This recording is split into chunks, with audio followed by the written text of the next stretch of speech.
Have you ever heard of a compliment sandwich? It's a management tool used in the dreaded land of white collars and neckties that I managed to get out of, where you give negative feedback to an employee in between positive feedback about their performance. That way, since you aren't drowning them in 100% negative feedback, they're more likely to take criticism to heart since you're also pointing out things they're doing well. Today, I'm going to give Bungie what I'm calling an open-faced compliment sandwich because my current feelings on D2 Episode Heresy are a weird mixture of, wow, they're actually kind of cooking right now, and also, how the F are things still this chaotic? And by the way, what the hell is this image? Why are they putting 2 slices of tomato on a plain burger? Talk to your goddamn graphics person, Team Flecked, whatever the Christ that is. But yeah, let's talk about it, because I'm genuinely feeling pretty good with a lot of the stuff we've gotten in Episode Heresy overall. It's head and shoulders above Episode Echoes and Revenant, and I like it a lot. And yet, I'm amazed at how often things feel like a crazy hot mess around here. Very quickly, I'm gonna go over my entire list of reasons Bungie is cooking with Episode Heresy, and then immediately after, we're gonna go through my list of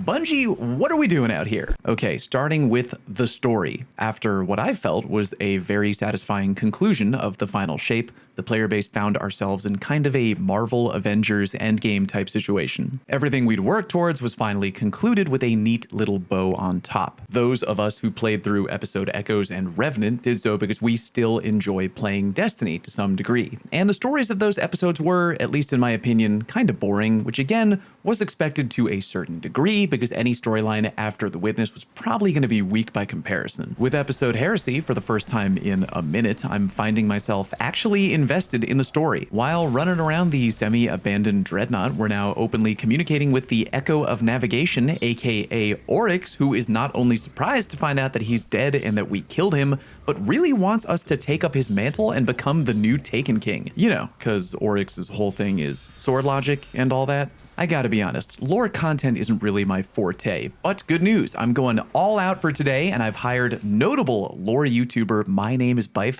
to help explain sword logic. Unfortunately, with the economy how it currently is, I can only afford to hire Bife for, let's see here, 12 seconds. So, ladies and gentlemen, here to explain sword logic, please welcome Bife. So sword logic is basically the idea of might makes right, aka only the strong deserve to exist. This also informs high philosophy of love being like war, because ultimately if you make war on something, you either make it stronger, therefore you love it, or you liberate it from existence, therefore you also love it. In fact, this is kind of why Oryx says that he loves you when you go— Cut!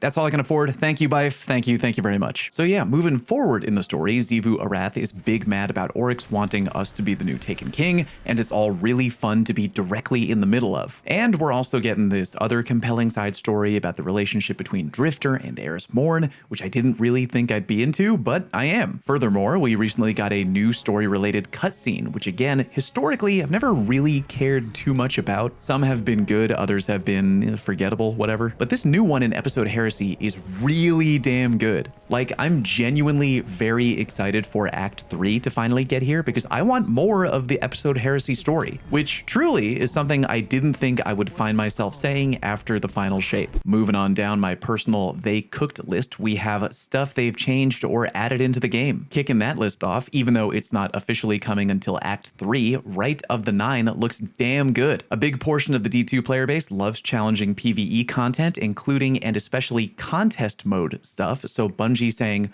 what if we gave you contest mode for all these old dungeons with new challenges and updated loot is a huge hell yeah from me. Speaking of dungeons, let's not forget about the fact that the new Sundered Doctrine dungeon was actually pretty fun, and when there were connection problems during the original Day 1 contest dungeon preventing players from logging in, which remember was a PlayStation issue, not a D2 issue, Bungie made the call to give an extra 24-hour makeup period for players to go back in and get more time in the contest dungeon. I streamed a bunch of Sherpa runs that day and helped a bunch of people get through contest mode. It was really fun and another Heresy dub in my book. And even though the PvP meta is a totally different story altogether, the overall changes made to Trials have IMO been a big win for the community at large, as more casual players I've talked to have actually been enjoying going into Trials lately instead of avoiding avoiding the playlist altogether. Going flawless is still challenging and rewarding, but players don't have to go for flawless if they don't want to, because if you want, you can just try to go to the lighthouse instead, which is literally easier to do now than it ever has been before, because you can take unlimited L's and still get there,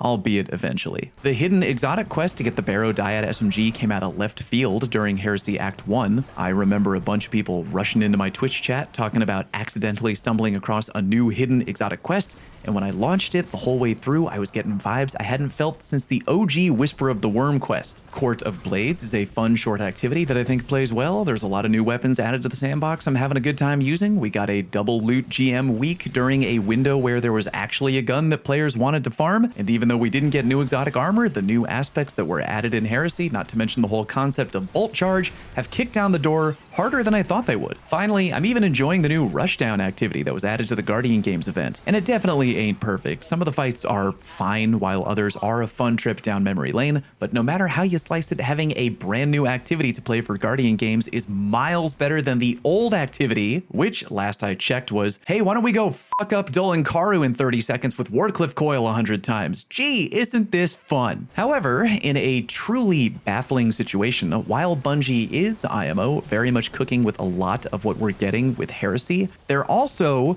and I don't know any other way to say this, repeatedly tripping over their own shoelaces, which keep coming undone. I know that D2 has, over the years, had its fair share of problems, but lately I feel like it's been reaching truly comedic levels of game held together by duct tape. Every time a new act launches, it's almost guaranteed to be met with a parade of unintended shenanigans. It's sort of no longer a matter of, I wonder if anything's going to be broken with this new content drop, but more like a, all right, I wonder how crazy things are going to get today. Most recently, with the launch of Episode Heresy Act 2, it seemed like a lot. After several hours of extended downtime, we finally got into the game to find out that we literally could not launch Salvation's Edge, Excision, or the Sundered Doctrine activities. Like, you could click the launch button, but just nothing would happen. But the most notable of all the mistakes that happened that day was the fact that the Rite of the Nine activity, which wasn't supposed to be here until Act 3, was somehow live. Naturally, many players dove in right away to see what the hell was going on, and not only could you play, but these dungeons were dropping laughably glitched loot, where the perks were 100% random across the board, and the weapon models were some Nintendo 64 looking ass shit. Now, at the end of the day, this really isn't that big a deal. In fact, I'm really hoping this turns into a community meme, and maybe at some point in the future we get a new weapon ornament loosely based on the bugged dungeon loot, because that would be really funny and very tongue-in-cheek. However, I can only imagine what this looks like from the outside in. And by that I mean any gamers out there who are maybe thinking about picking up D2 for the first time, or maybe returning to D2 after taking a long break. They then peer in through the window to see that the game is broken in 90 different places every time there's a new major content drop. And there's other instances of weird stuff going on here and there, but usually it's pretty small potatoes. Like when Act 1 of Episode Heresy launched and Bungie accidentally allowed players to get two Act 2 weapons early, the Anamnesis bow and the Afterlight fusion rifle. Although to be fair, we can call that a happy accident. Or maybe during the most recent Trials weekend that featured a matchmaking glitch where basically any player could go flawless, even with taking many L's. Or even funnier and more recent, logging into D2 last week only 3 days after the Guardian Games had gone live, a supposed multi-week event,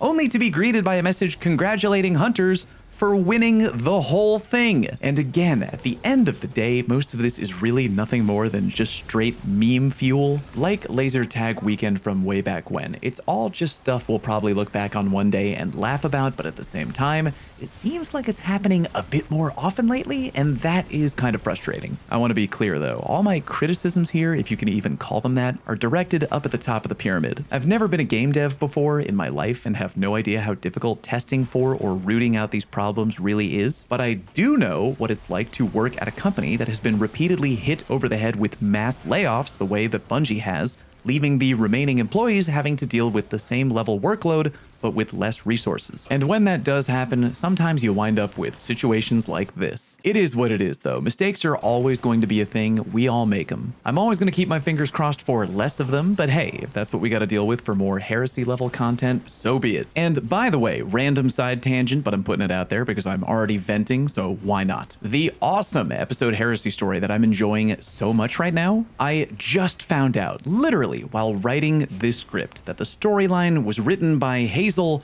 Munferton, sorry if I butchered your name by the way, who I've unfortunately learned is a former senior narrative designer at Bungie who sadly got caught up in last year's layoffs. God freaking damn it. If she ain't working on something huge right now in the gaming industry, can somebody snatch her ass up, please and thank you. Anyway, I'm not really sure what my point is in all this. I think I just wanted to talk about stuff that was on my mind regarding the current state of D2 and Episode Heresy. Again, Episode Heresy IMO is great, and if you haven't touched it yet, I recommend you do. Way better than Revenant or Echoes. And while I'm still hopeful about the future of this game and however many years it has left, I'm also just left to wonder how much harder Bungie could cook if they would just stop getting in their own way. Thanks very much for watching. See you next time.